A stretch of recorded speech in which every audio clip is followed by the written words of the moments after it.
Is this the end? The end for St. James Park, but not the end of Occupy Toronto. We're just going to Queen's Park. Right on, okay. I just figured we may as well have it a bit peaceful and not try to get on the bad side of the cops, because like, people got to think about it. If we want to Occupy Toronto to keep on going, we can't have the cops on our bad side. That's right. That's so right. I'm going to end up going to Queen's Park, set up my tent over there, and come back here for when they come in and try to evict all my friends. So we have a strategy then. Yeah, I'm trying to talk a lot of my friends into smartening up and coming with.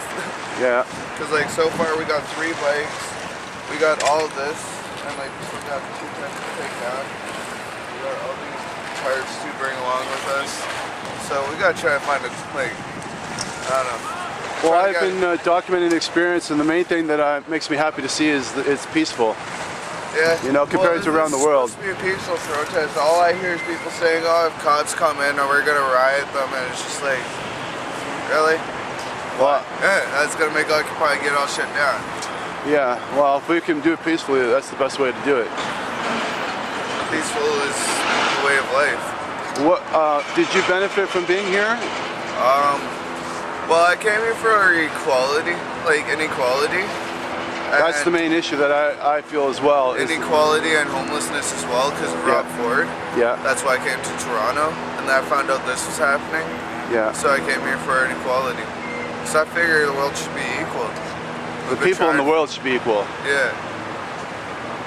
Like, we got people like, say, like rich people. It's just like, I don't find them any different from us. It's what everybody else finds them to be. It's just like their actions.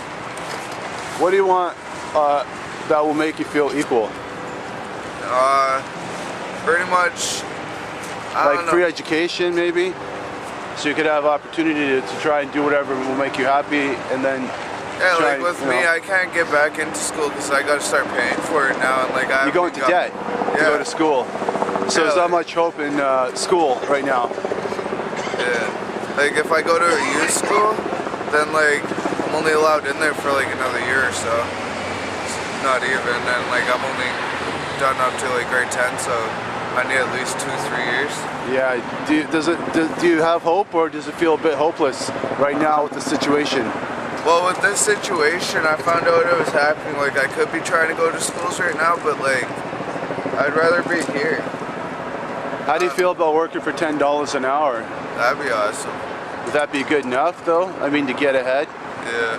And like, you know, buy a house and start a family? Yeah. You think that's enough to live on? Well, $10 an hour is like, you'd have to work full time at $10 an hour in order to be like livable off that. Yeah. What I'm used to is like when I was a contractor in BC, used to fall trees, and like I was making over $1,000 a day. Right. Why'd you leave that?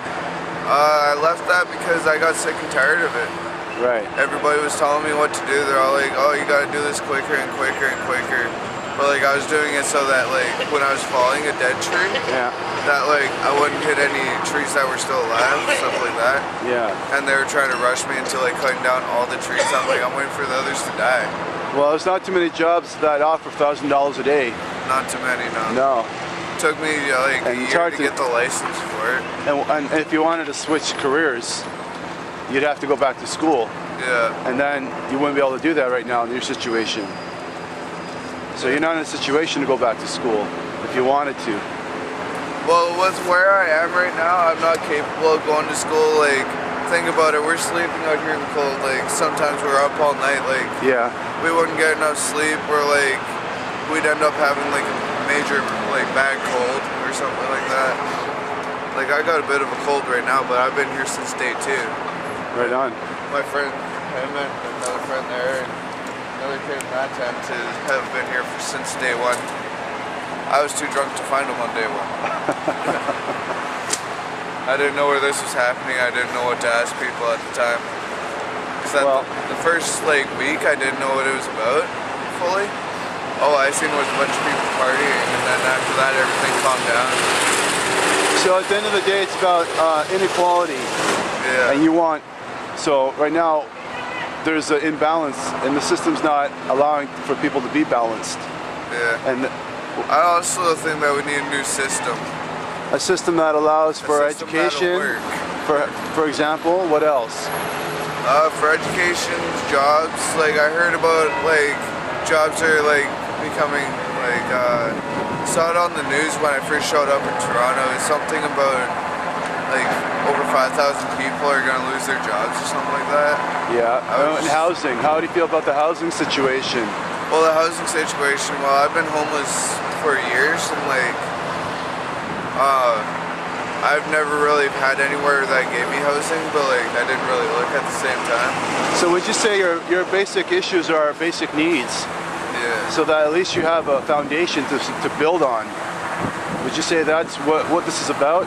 Yeah. I mean, I know there's a lot of people with different messages, but I mean, what do you feel is the core message for you, and what do you think it should be for bottom line?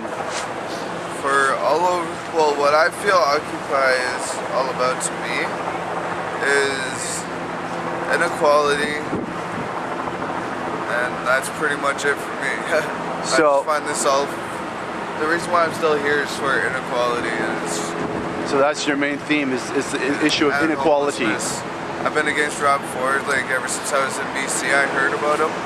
Okay. I was like, wow, he's gonna end up making homelessness illegal. I was like, I'm going to Toronto. What do you think will happen to the homeless people if it becomes illegal? Well, I was reading this paper. It was saying something about a scoop law. What law? I don't know. Some kind of law that's saying something about scooping. A scoop law? Yeah. I don't know. It's like a poop and scoop law, or? No, like pick people up off the streets and bring them to a government facility to like take a concentration camp, or? Yeah, pretty much. They're just gonna kidnap the people and just take them. And put them in jail, or? Pretty much. Is that what you feel is gonna happen, or you've read that? Well, that's what I've read in papers. What papers? I'm not too sure. Just local newspapers wherever you are? Yeah. Like in BC or for? No, this was out here. In Toronto? Yeah, it's hanging up over at a shelter called 129 Peter Street. Oh, okay. So like, I don't know. I don't know what paper it is. They only got a photocopy of it. Well, cheers to you, man. You know, I hope things improve. You know, just look with love, and you know, keep the faith. Yeah. You know, I mean, if you're a good person, you know, bad things will happen, but you know, it's an ominous fate for humanity to have to endure suffering. Yeah. You know, it's just part of the course that we're on. So you're strong, and I admire you for it. Your strength and your perseverance. You know, I believe in the Creator, and I believe that things will work out. Yeah. Don't despair, man. You're strong. You're setting a good example. Yeah. All right, cheers, man. All right.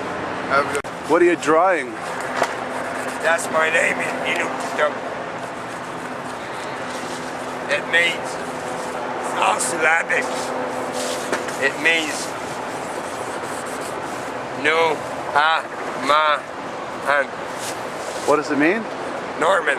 Oh, how you doing? Doing good. So what's the plan when this is all done? Are you gonna just relocate? Yeah, relocate and build bigger. Make it stronger and bigger. Oh, I see a helicopter up there, eh? Yeah. They're taking pictures like us. It's all right. It's all good.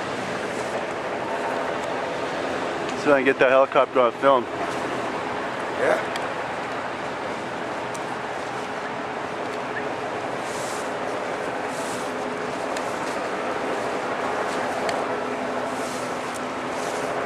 The eyes in the sky. It's a wet one. Here's another good picture. You hold this one up. Put your fist up with it. Black fist. This is a nice boat. I videoed it today with my camera. Put it on my email. That's an awesome still with the fucking smoke in his mouth. Right on. I need a drag. You gotta cut a hole in that mouth there. Yeah.